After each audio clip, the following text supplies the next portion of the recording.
Para ponernos en contexto en esta temática de programación segura en sitios web, nos vamos a hacer la siguiente pregunta. ¿Existe realmente un riesgo? Vemos que históricamente la seguridad en sistemas informáticos no fue una prioridad, por lo que esto, sumado al aumento del uso de Internet y la gran cantidad de técnicas que existen para explotar estas aplicaciones web, nos preguntamos ahora la siguiente pregunta. ¿Qué podemos hacer? Pues podemos aumentar el nivel de concienciación en términos de seguridad y también una cosa muy importante es aplicar la seguridad en las primeras fases de un proyecto, por ejemplo en la fase de desarrollo, que antiguamente o históricamente no se ha tenido en cuenta esos requisitos de seguridad a la hora de crear una aplicación web, por ejemplo. ¿Cómo se explota una página web? Una página web se puede explotar a varios niveles. Se puede explotar a nivel de sistema, a nivel de servidor y a nivel de aplicación. ¿Qué debilidades podemos encontrar en cada uno de estos niveles? Pues por ejemplo, en el nivel de sistema podemos encontrar software desactualizado, autenticaciones débiles y cifrados débiles. A nivel de servidor podemos encontrar autorización incorrecta, exposición de información, funcionalidades no controladas y seguridad por defecto. Y a nivel de aplicación podemos encontrar parámetros no controlados, lógica de negocio no controlado, abuso de valores por defecto y práctica de desarrollos inseguras. En esta temática nos vamos a centrar en las debilidades a nivel de aplicación y un poco a nivel de servidor. ¿Qué es una arquitectura cliente-servidor? Una arquitectura cliente-servidor es un concepto básico de la informática y que se utiliza para la interacción entre aplicaciones web. Hay dos actores que interactúan en esta arquitectura, que son el cliente y el servidor. El cliente en este caso sería, por ejemplo, nuestro navegador cuando queremos visitar cualquier página, y el servidor sería donde esa página o esa aplicación web estaría alojada y donde nosotros obtendríamos esos recursos. Existen dos tipos de páginas, las páginas estáticas y las páginas dinámicas. En este caso, las páginas estáticas se caracterizan por no haber una interacción entre el usuario y el servidor. Es decir, que no tiene una base de datos, que no tiene una lógica. Solamente puedes navegar entre los diferentes enlaces que te ofrece esa página web. Otras de las características de estas páginas estáticas son que se ejecutan en el lado del cliente y que normalmente vienen programadas con un lenguaje que se llama HTML. Un ejemplo de página estática puede ser un blog en el que puedes consultar información acerca de cualquier temática, pero no existe una lógica, no existe una inteligencia por la cual va a acceder a una base de datos y te vaya a interactuar con el usuario y el servidor. Es decir, que solamente vas a poder ver información, vas a poder navegar por diferentes enlaces en la página web, pero no va a haber una inteligencia que te haga interactuar con esa página web. Por eso se llama página estática. Por el contrario, una página dinámica es una página en la que existe una interacción entre usuario y servidor.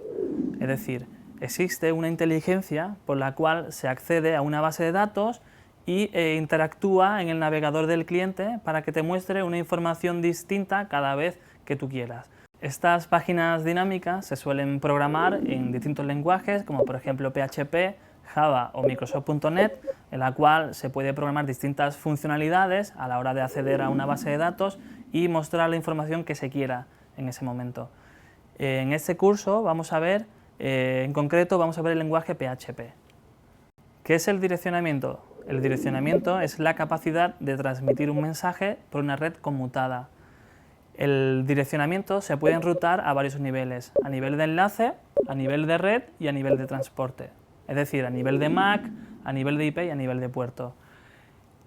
El formato de las direcciones, existen dos tipos de direcciones, IP versión 4 e IP versión 6. En este caso, el formato de direcciones IP versión 4 es lo que vemos aquí. Por ejemplo, sería 172.16.254.1. en la cual aquí tenemos un ordenador, la que tenemos una dirección IP y su dirección MAC correspondiente. Y aquí tenemos un router con su dirección su puerta de enlace y su MAC del router. Una dirección MAC es un identificador correspondiente a una tarjeta de red en este caso. Pueden existir distintos tipos de tarjetas de red, como por ejemplo una tarjeta de red Ethernet, que sería tu conexión por cable, o puede ser también una tarjeta de red Wi-Fi, la que utilizarías para conectarte a Internet a través de esa tecnología. ¿Cómo viaja el mensaje? Para que un mensaje llegue a su destino es necesario que parta de un ordenador emisor, el cual enviará ese mensaje, pasará por un router que enrutará ese mensaje hacia el ordenador destino.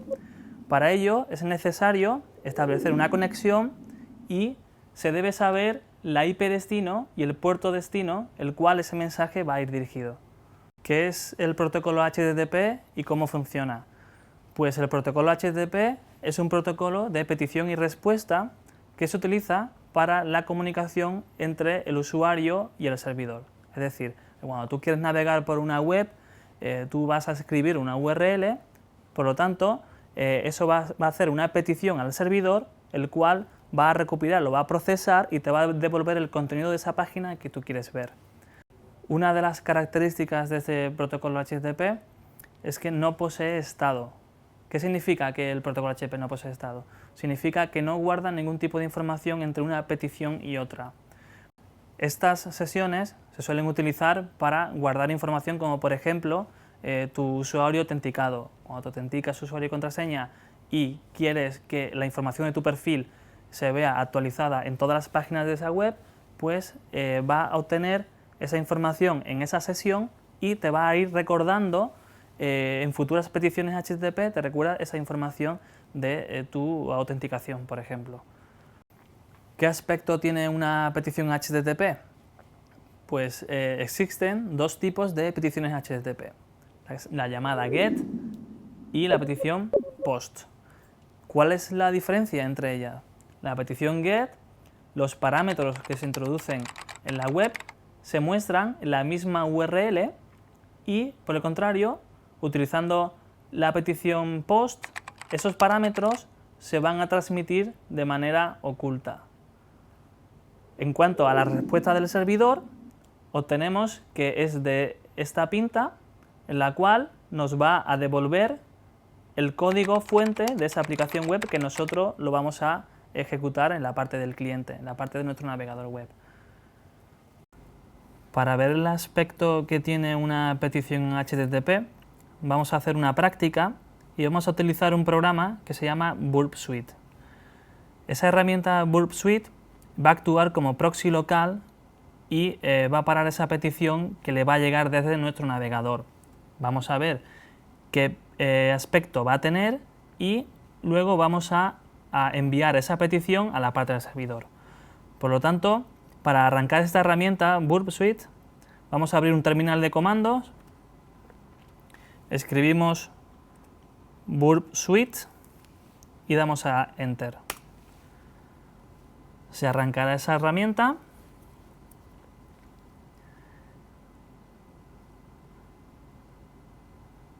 Vale, y esa herramienta tiene esta interfaz en la que nos vamos a centrar en la pestaña de proxy. Una vez en la pestaña de proxy, vamos a ver la pestaña de options, de opciones, y tenemos que tener un proxy listener ejecutándose en la interfaz 127.0.0.1 en el puerto 8080. Esto es necesario para que el tráfico le llegue a esta herramienta. Otro punto a configurar para ver y analizar una petición HTTP es abrir el navegador web y configurar, irnos a opciones, Edit Preference. En la pestaña Network damos al botón Settings y establecemos un proxy manual, una configuración de proxy manual en la dirección 127.0.0.1 y el puerto 8080. Vamos a navegar por una página web y este navegador lo va a enviar a esa dirección 127.0.0.1 que lo está escuchando este programa que se llama Burp Suite y va a parar esa petición HTTP. Por lo tanto, si ejecutamos una web,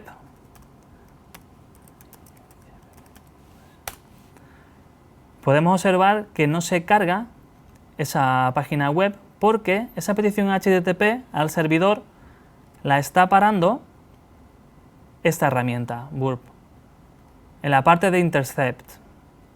Aquí vemos la pinta que tiene.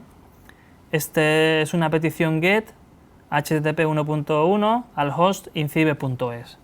Esto sería un ejemplo de cómo paramos una petición y la analizamos. Si le damos al botón Forward, enviamos esa petición al servidor que lo va a procesar y nos va a devolver el contenido de esa página web que queremos visitar. A continuación, veremos los principios de seguridad en aplicaciones web. Veremos el principio de mínimo privilegio, que nos dice que cada elemento debe tener permisos estrictamente necesarios para realizar su función. Un ejemplo bastante claro es la típica aplicación Android de linterna, que para su instalación te pide acceder a datos personales, acceder a los contactos del teléfono, acceder al GPS, etcétera, etcétera, etcétera. Eso sería un ejemplo bastante claro de principio de mínimo privilegio, en el cual nos dice que esa aplicación linterna nos está dando una idea de que posiblemente sea un tipo de malware, porque no necesita acceder todos esos privilegios para instalar y para funcionar, hacer funcionar esa linterna. El principio de mínima exposición simplemente se refiere a reducir el área, a reducir los servicios que se están ejecutando en unas máquinas. Por ejemplo, si una máquina solamente para su funcionamiento necesita tener activos los servicios HTTP y HTTPS, no tendría sentido que también tuviera activos, por ejemplo, los servicios de FTP, SSH, MySQL, etcétera, etcétera, etcétera. El principio de defensa en profundidad nos ayuda a hacer más complicado el acceso a información sensible, aplicando y dividiendo en diferentes áreas la arquitectura de red y aplicando varias capas de seguridad para aislar ese contenido del exterior. El principio del eslabón más débil nos dice simplemente que no serviría de nada fortificar un área de un sistema si no se presta atención a las demás. El siguiente principio es el principio de proceso continuo, que nos dice que la seguridad debe estar en constante evolución para adaptarse a las nuevas técnicas de ataque y los nuevos riesgos que estamos expuestos en Internet. Y el principio de seguridad proporcional, que nos dice que el nivel de seguridad de un sistema debe ser proporcional al valor de la información alojada por los mismos. Esto significa que, por ejemplo, la información que puede tener alojado la NASA no sería la misma, no sería igual de crítico que una información que estaría alojada en una cafetería. Por lo tanto, a la NASA tenemos que fortificarlo y dotarle de unos sistemas de seguridad mucho más avanzados que, por ejemplo, una cafetería, que no tendría muchísima información sensible. Y por último, veremos técnicas de programación segura. La programación, el desarrollo de una aplicación web seguro es un tema bastante complejo. La mayoría de fallos de seguridad vienen a raíz de errores de programación, pero no solamente tenemos que centrarnos en medir el nivel de seguridad en esos errores de programación, sino que también tenemos que ir un poco más allá y ver y analizar los posibles fallos de seguridad que se pueden dar también tanto en base de datos como en su infraestructura. OWASP, que sus siglas significan The Open Web Application Security Project, es una organización cuyo objetivo es facilitar el análisis de vulnerabilidades y dotar de herramientas para auditoría, aprendizaje y prevención de los fallos de seguridad en aplicaciones web. Este mismo organismo publica y revisa un documento de los 10 riesgos de seguridad que considera más importantes en aplicaciones web de mayor a menor importancia.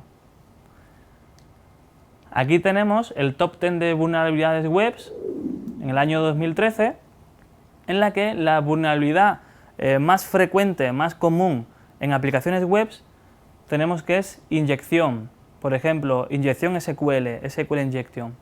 La segunda vulnerabilidad más común es pérdida de autenticación y gestión de sesiones.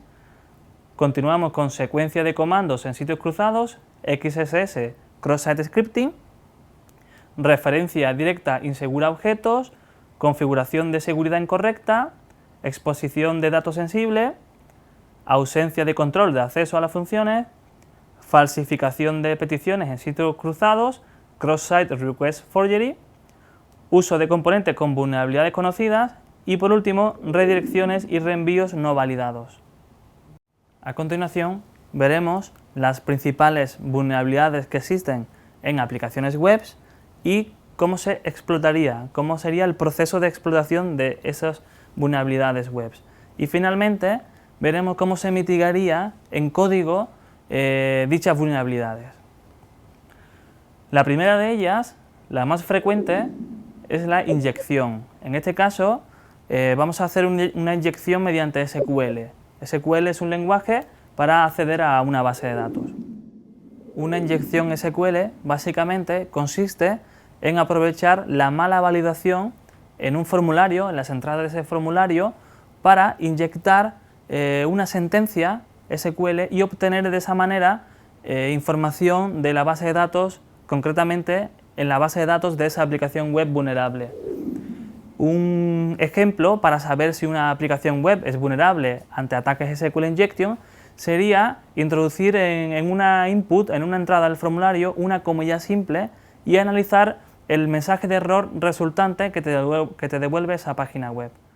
Aquí tenemos un formulario de login en la que nativamente, por detrás en la aplicación, se está ejecutando una sentencia SQL que te comprueba si el usuario, en este caso el email y el password, es correcto.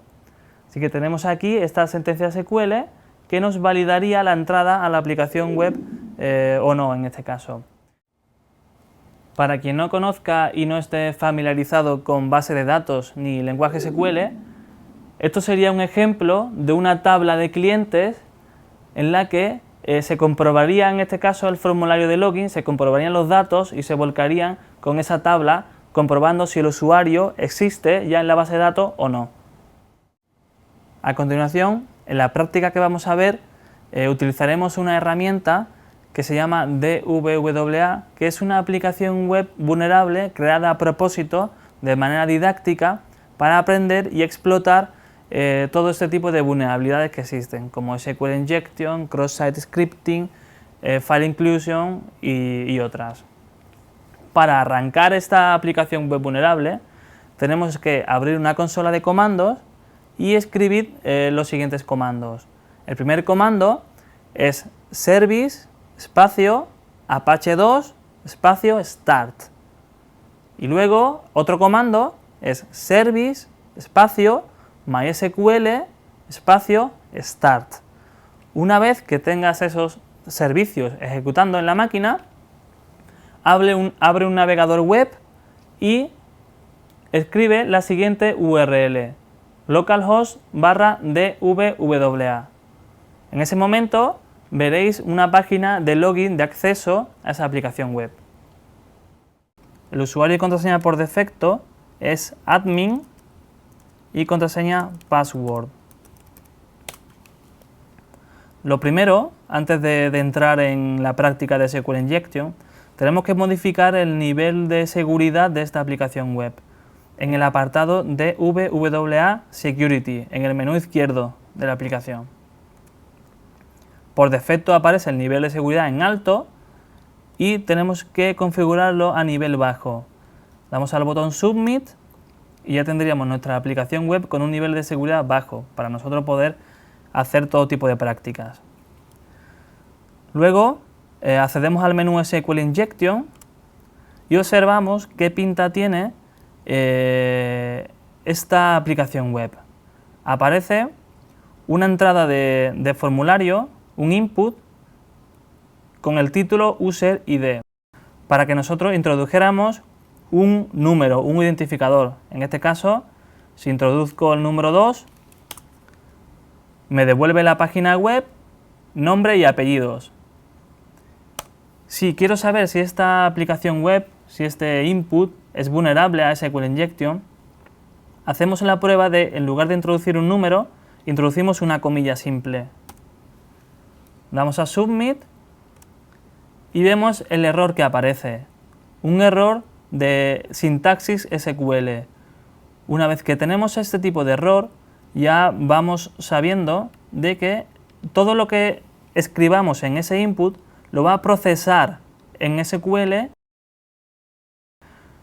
Por lo tanto, todo lo que escribamos en el input se va a ejecutar, se va a procesar en SQL y vamos a poder acceder a la base de datos en concreto de esta aplicación vulnerable.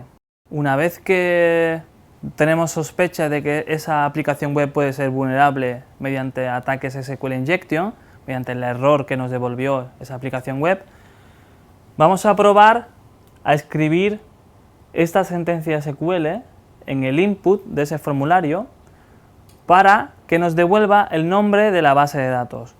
Para ello, tenemos que escribir una comilla simple, espacio union.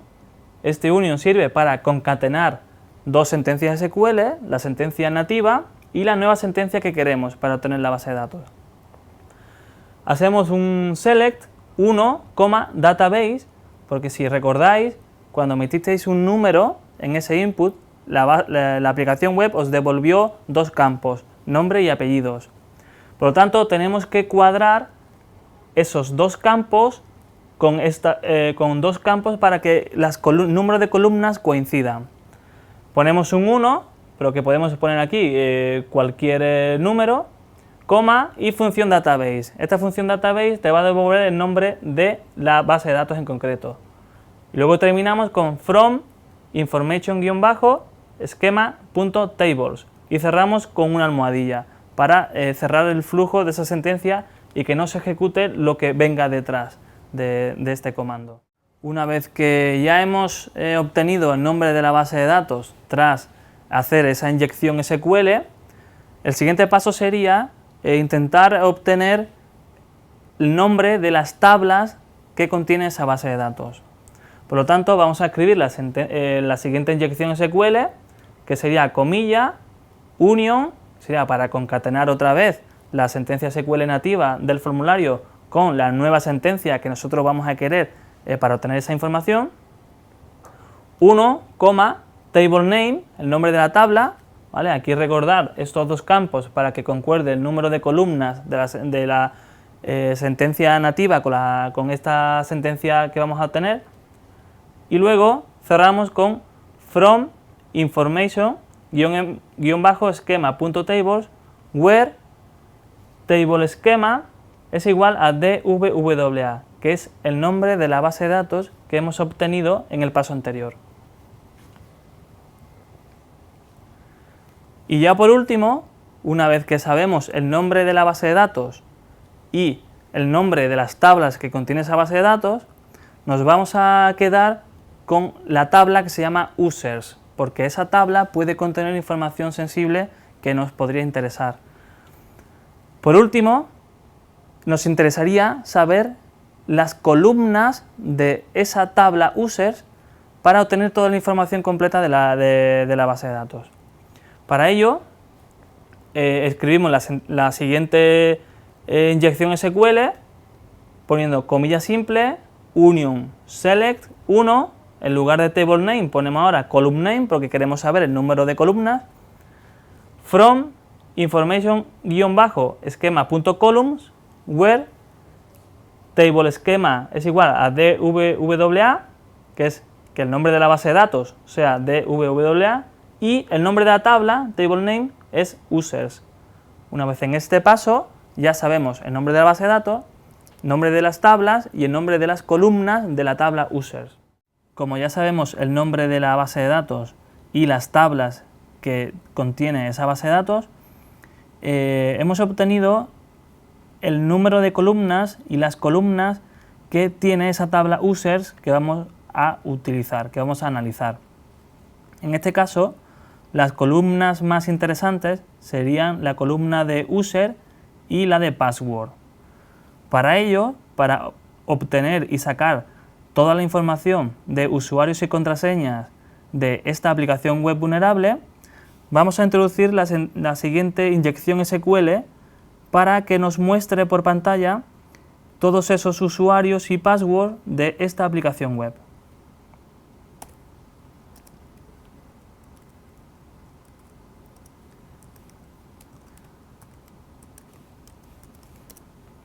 Comilla simple, union para concatenar la sentencia SQL nativa con la inyección SQL que vamos a realizar, select, aquí vamos a seleccionar de la base de datos la columna user y la columna password,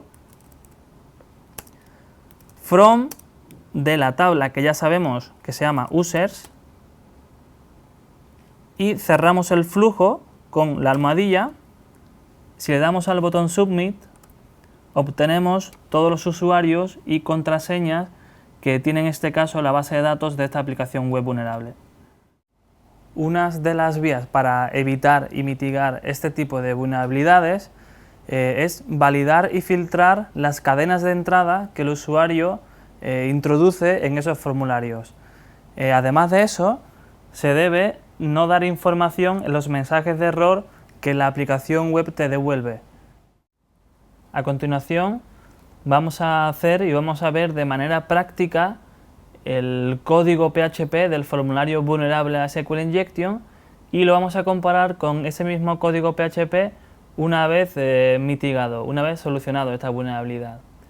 Aquí tenemos, este es el código PHP vulnerable y tenemos esta variable ID que es lo que el usuario ha metido como parámetro, ha introducido en el formulario y se inyecta directamente en esta sentencia SQL y luego en la función MySQL se ejecuta. Por lo tanto, cualquier cosa que el usuario introduzca en ese input, en ese formulario, se va a ejecutar directamente sin validar y sin filtrar. Y en este código PHP, en este momento nos encontramos con el código ya mitigado, el código ya solucionado, en la que el parámetro que introduce el usuario en ese input, en ese formulario web, se le filtra en un par de funciones que tenemos aquí y luego comprobamos que ese parámetro que hemos introducido que sea numérico. Si cumple todos esos requisitos, entonces estamos en condiciones de introducirlo en esa sentencia de SQL y ejecutar esa consulta. Por lo que estas funciones nos van a eliminar y nos van a limpiar de caracteres especiales esa entrada en el formulario y ya no sería vulnerable por SQL Injection en este caso. En este punto, en fallos en el mecanismo de autenticación, se trata de aprovechar defectos en el mecanismo de autenticación de la aplicación que tiene como consecuencia el robo de credenciales, así como el acceso no autorizado a recursos de esa misma aplicación. Para protegerse de este tipo de vulnerabilidades, es necesario filtrar las entradas del usuario, emplear los mecanismos de sesión proporcionados por el lenguaje de programación, no aceptar identificadores de sesión inválidos, no permitir el proceso de autenticación desde una página sin cifrado, emplear políticas de caducidad de sesiones, no exponer las sesiones o las credenciales en las URLs y disponer en cada página de un mecanismo de finalización de la sesión. Y ahora vamos a ir a la parte práctica y vamos a ver cómo se explota y también cómo se mitiga esta parte de fallos en el mecanismo de autenticación. Para reproducir esta vulnerabilidad en fallos de mecanismo de autenticación tenemos que hacer logout en esa aplicación web vulnerable DVWA y volver al menú inicio, volver a la pantalla de login donde aparece username y password. A continuación, en el campo username vamos a introducir una cadena que a raíz de esa cadena, siendo es el código de esta aplicación web vulnerable, vamos a conseguir introducirnos, autenticarnos en esa aplicación web sin estar autorizados, sin tener usuario y contraseña legítimo en la base de datos de esa aplicación web. Nos encontramos en este punto, en la página de login, en la página de acceso a esta aplicación web. en la que, introduciendo la siguiente cadena, vamos a ver cómo nos saltamos este mecanismo de autenticación y vamos a ver cómo vamos a acceder a ese recurso de esa aplicación web sin ser usuarios legítimos.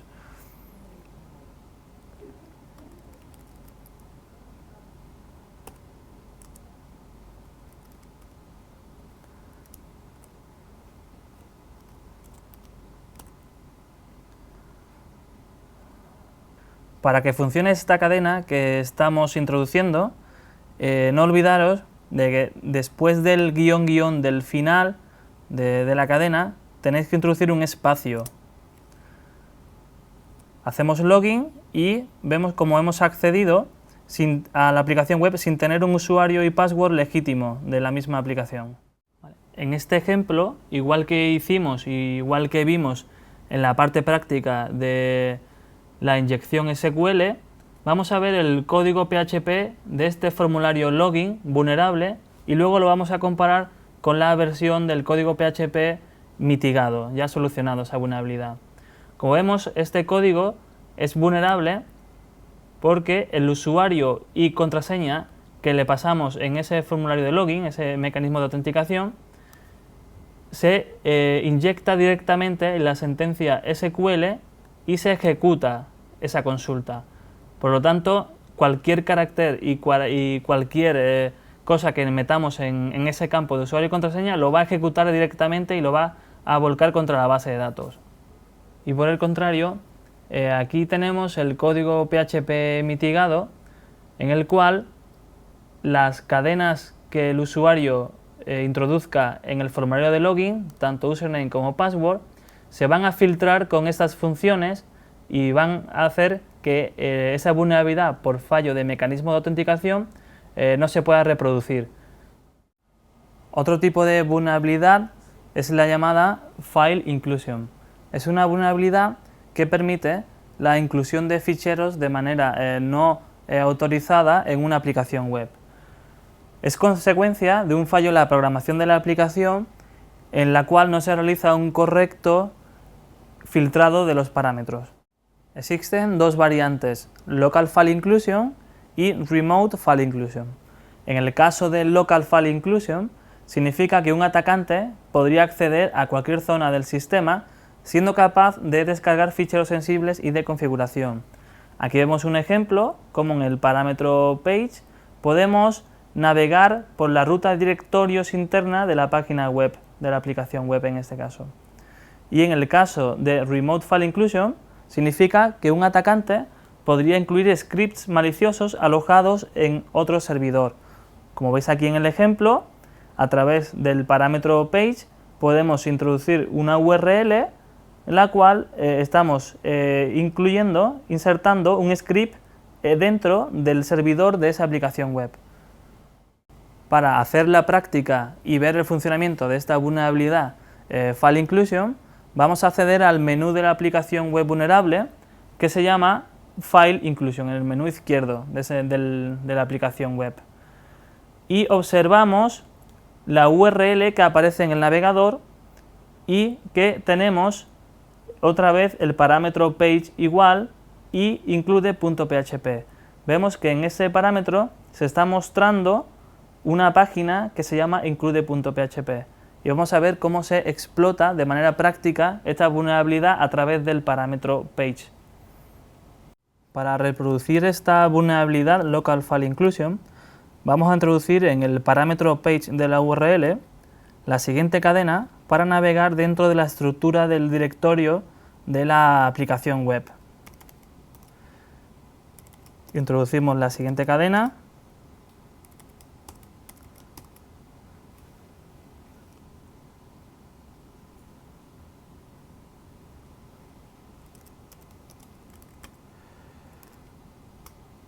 Y obtenemos esta información que es el archivo etc_password que contiene todos los usuarios del sistema de esta aplicación web, en este caso, que es vulnerable a Local File Inclusion.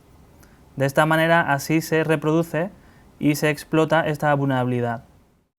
Y aquí tenemos tanto el código vulnerable a File Inclusion como el código ya mitigado y solucionado el lenguaje PHP de esta aplicación web.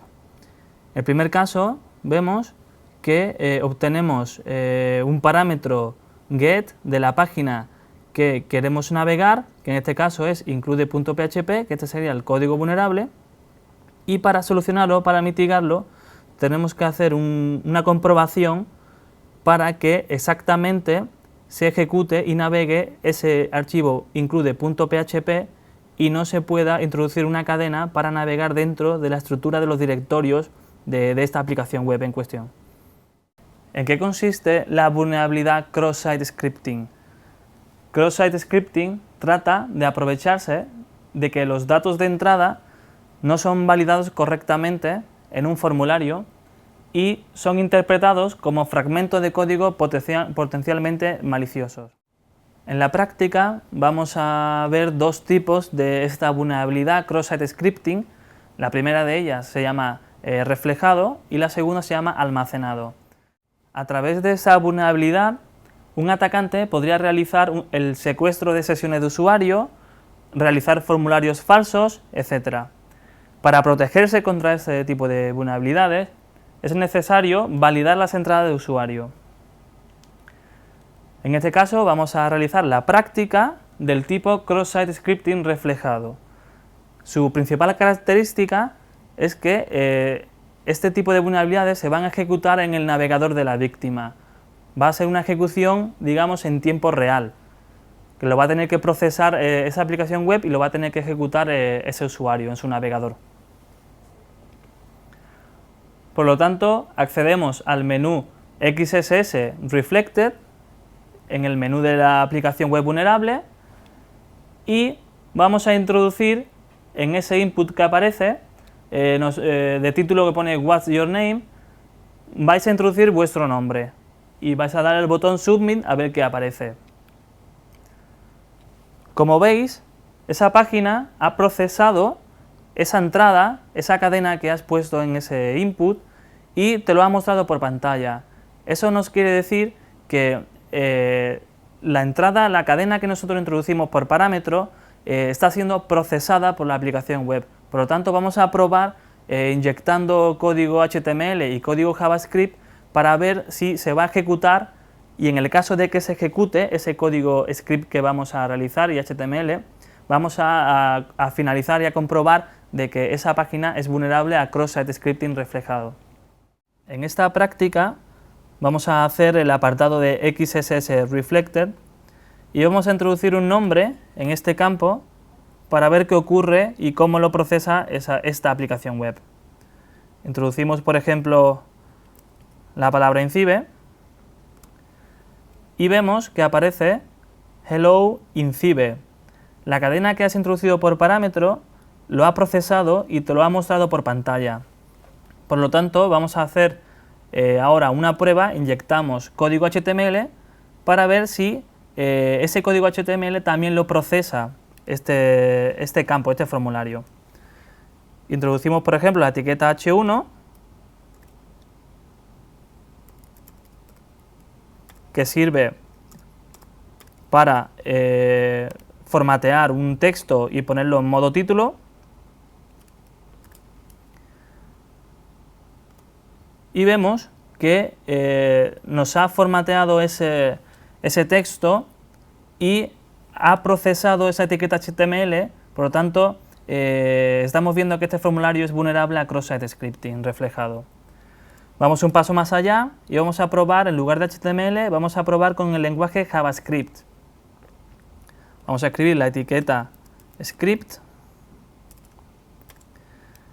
y vamos a hacer una prueba con la función alert, que la función alert en JavaScript simplemente te muestra un pop-up con un texto que se quiera, por ejemplo, INCIBE también.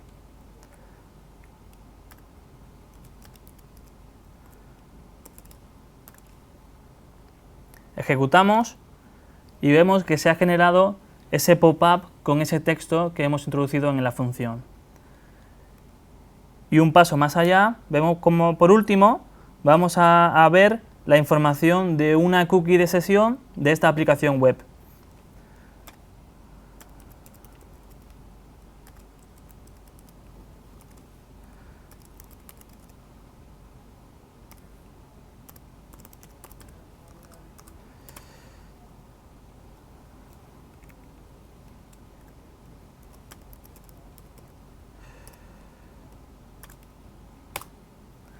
Aquí tenemos información de la cookie de sesión de esta aplicación web. ¿Para qué se suele utilizar esto?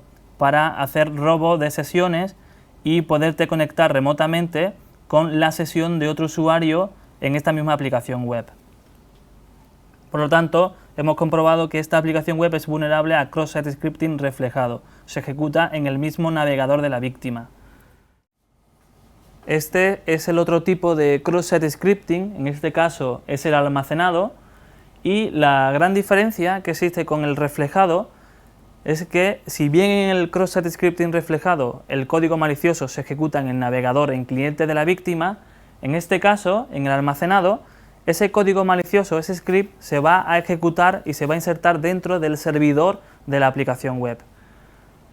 Vamos a ver un ejemplo en la aplicación web vulnerable en la que vamos a insertar un mensaje dentro de ese servidor con ese script y se va a ejecutar siempre que alguien visite esa página web.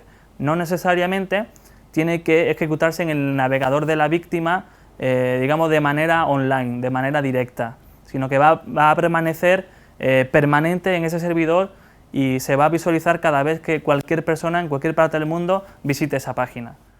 Para reproducir esta vulnerabilidad de cross-site scripting almacenado, accedemos en el menú izquierdo de la aplicación XSS Store y vemos que tiene una pinta como un formulario como de fuera de un foro, ¿vale? Donde ponemos un nombre y un mensaje que queremos publicar. En el apartado nombre podemos escribir INCIBE y en el mensaje vamos a hacer una prueba y vamos a escribir un script, el mismo que introducimos en la parte de cross-site scripting reflejado, que nos va a mostrar la cookie de sesión, en este caso del usuario activo de esta aplicación web. Escribimos en la parte del mensaje el script asociado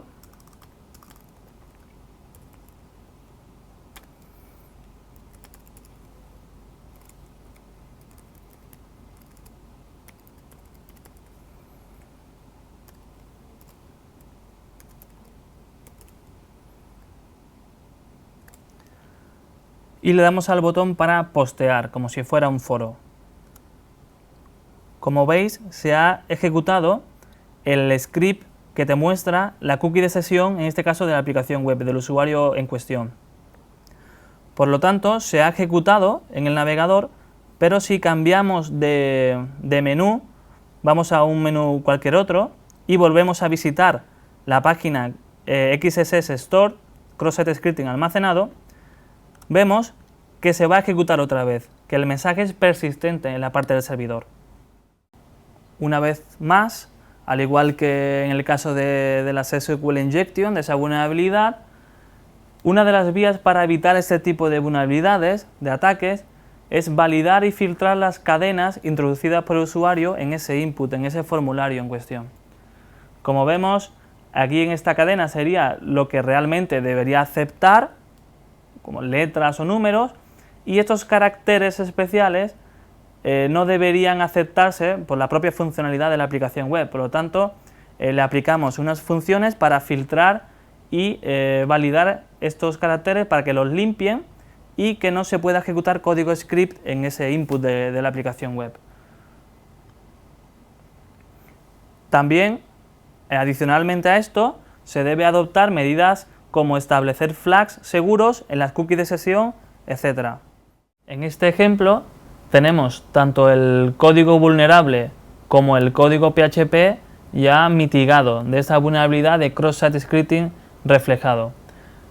Como vemos aquí, hay unas variables HTML que cuando tú introduces un nombre en ese input de esa aplicación web, se ve que ese input aparece aquí y te lo muestra por pantalla junto con la letra, junto con la palabra hello. Y en el código vulnerable, esa entrada, esa cadena que se introduce en ese formulario, vemos que se filtra los caracteres especiales con el fin de que no puedas introducir un carácter especial tipo de una etiqueta script y para que no puedas ejecutar código JavaScript. En este caso tenemos tanto el código PHP vulnerable como el código PHP mitigado de esta vulnerabilidad que se llama cross-site scripting almacenado, y igual que en el caso de cross-site scripting reflejado en el caso anterior, tenemos que aplicarle la cadena de entrada a ese mensaje, tenemos que aplicarle una función para eliminar todos los caracteres especiales para que no se pueda ejecutar código JavaScript ni ningún tipo de script en ese campo, en ese formulario, para evitar que sea vulnerable a este tipo de ataques. En el último punto vimos la mitigación de vulnerabilidades en aplicaciones web y ahora vamos a entrar en la mitigación de vulnerabilidades en servidores. Veremos el fichero robots.txt. Esto es un fichero que se almacena, que se aloja en la raíz del servidor de la aplicación web en cuestión. Este archivo robots.txt va justamente después del dominio de esa aplicación. La finalidad de este archivo robots.txt es para evitar que los motores de búsqueda indexen toda la información que hay dentro de una página web o una aplicación web. En este caso, se configura de tal manera que puedes especificar las rutas de tu aplicación web que no quieres que esos buscadores, esos motores de búsqueda, te lo indexen y no se muestren como resultado en una futura búsqueda en un motor de búsqueda, ¿vale? La finalidad de este archivo robots.txt es especificar las rutas de tu propia aplicación web que no quieres que los motores de búsqueda indexen ese contenido en sus propias bases de datos. Las rutas especificadas serán excluidas por el bot, por el spider propio del buscador, las cuales no se analizarán ni serán referenciadas posteriormente.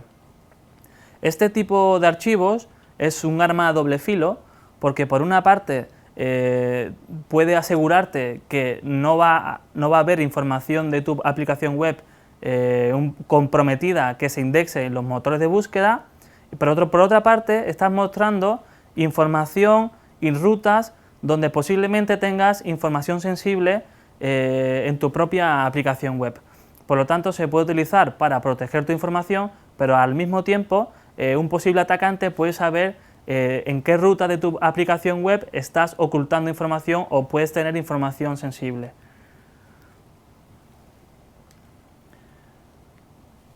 Para acceder a este archivo robots.txt, escribimos en la barra de navegación en el navegador web la siguiente ruta: localhost /dwwa /robots.txt. Como veis, el resultado de este archivo de texto, de este robot.txt, aparece que para todos los agentes, para todos los buscadores, están deshabilitadas las siguientes rutas, las siguientes carpetas de esta aplicación web. Como dijimos antes, esto puede ser un arma a doble filo porque te ayuda a que esa información contenida en estos directorios no se van a ver públicas en un motor de búsqueda, pero al mismo tiempo estamos dando pistas de que un posible atacante puede acceder a este tipo de directorios. Para acceder al archivo robots.txt de esta aplicación web vulnerable, escribimos la siguiente ruta en el navegador web: localhost /dwwa /robots.txt. Aquí vemos que para todos los buscadores están deshabilitadas las siguientes rutas para evitar la indexación de ese contenido que tienen estos directorios. Una práctica recomendable en este caso sería eliminar y no dar pistas del contenido que puedes tener en tu aplicación web. En este caso, una práctica sería eliminar y no dejar el rastro de todos esos directorios y solamente deshabilitando la raíz del servidor. Así un futuro atacante no podría saber en qué partes de tu aplicación web habría información sensible y en cuáles no. Por lo tanto, abrimos un terminal de comandos y escribimos la siguiente línea de comando: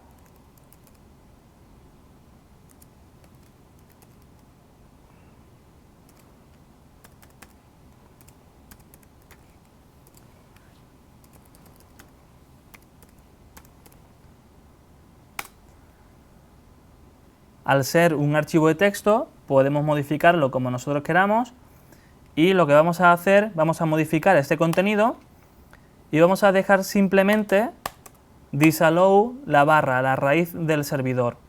Por lo tanto, guardamos ese archivo y si volvemos a recargar la página donde estaba robot.txt, vamos a ver que se ha modificado y por lo tanto cualquier motor de búsqueda que venga a analizar nuestra aplicación web va a llegar a la raíz del servidor y no va a indexar ningún contenido interno de nuestra aplicación web. Y también no vamos a dar pistas de posibles directorios que podamos tener información sensible. A la hora de ver vulnerabilidades en la parte del servidor, tenemos que tener muy en cuenta la información en los mensajes de error que nuestra aplicación web está mostrando al exterior. ¿Eso qué significa? Que si en una URL de nuestra aplicación web podemos escribir cualquier cosa, nos va a mostrar un mensaje de error y en ese mensaje de error puede estar dando pistas a un posible atacante, por ejemplo, de la versión del servidor Apache que está ejecutando esa aplicación web, el sistema operativo, el puerto, etc. Eso es información que no se debería estar dando públicamente y que un posible atacante puede aprovechar para entrar en nuestros sistemas y en nuestra información, en nuestro directorio del servidor de la aplicación web. ¿Cómo se mitiga este tipo de vulnerabilidades? Modificando el archivo .htaccess. Por lo tanto, si modificamos el archivo .htaccess en la raíz de nuestro servidor, vamos a modificar ese mensaje de error que viene genérico, que viene por defecto, mostrando información que no queremos mostrar a posibles atacantes, y vamos a modificar esa pantalla de mensaje de error a una que nosotros queremos que se visualice, que va a tener un contenido, una información menos interesante para el posible atacante, por lo tanto vamos a estar un poco más cubiertos y más seguros. Para acceder y modificar el archivo .htaccess y mostrar una página, un mensaje de error customizado y modificado como nosotros queremos, abrimos un terminal de comandos y escribimos el siguiente comando.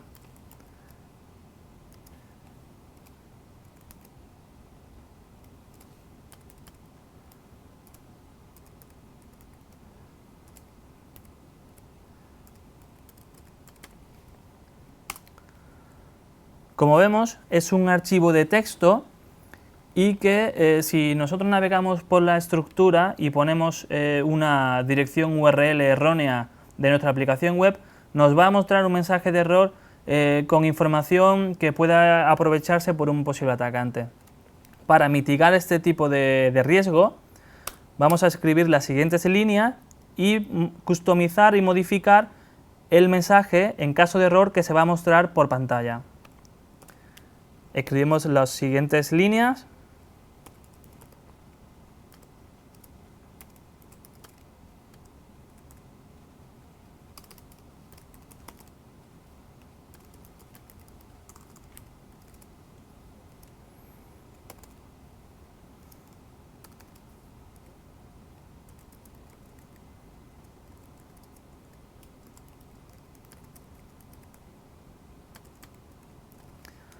En este caso, vamos a escribir un mensaje personalizado de error de tipo 404, que significa que el archivo no existe.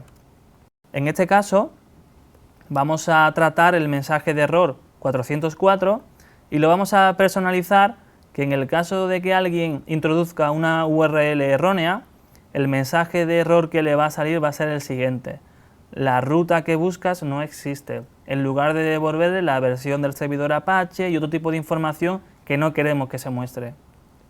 Para ello, una vez guardado este archivo y modificado, vamos a acceder al navegador web y vamos a comprobar que exactamente se muestra ese mensaje de error cuando se escribe una URL que no se encuentra en la propia aplicación web.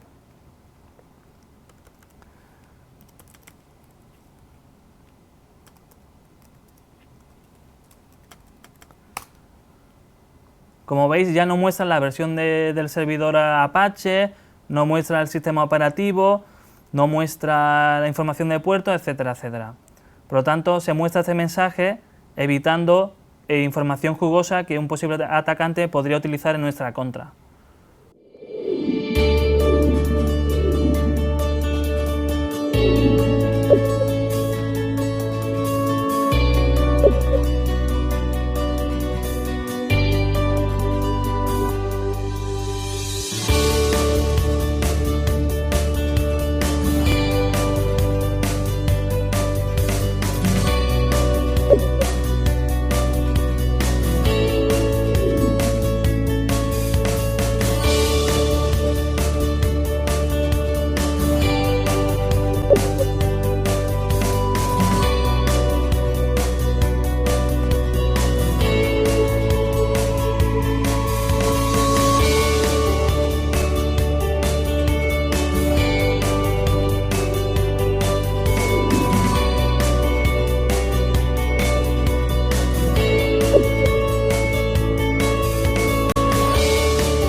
Este taller y el resto de jornada forman parte del eje quinto, Programa de Excelencia en Ciberseguridad, dentro del Plan de Confianza Digital del Ministerio de Industria, Energía y Turismo, que está llevando a cabo desde INCIBE, para la promoción y captación de talento en ciberseguridad.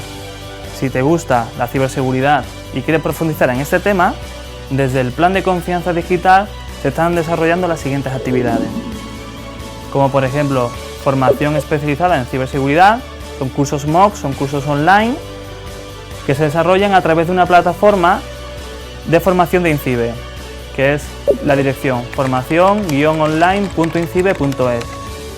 Máster en ciberseguridad orientado a titulados universitarios, un programa de becas anuales orientados tanto para titulados universitarios como para titulados de FP. Si queréis saber más información acerca de estas becas, podéis visitar la página www.incibe.es/convocatorias/ayudas. Y por último, el evento en ciberseguridad CiberCamp. CiberCamp es el evento internacional en ciberseguridad de INCIBE para identificar, atraer y promocionar el talento joven en ciberseguridad.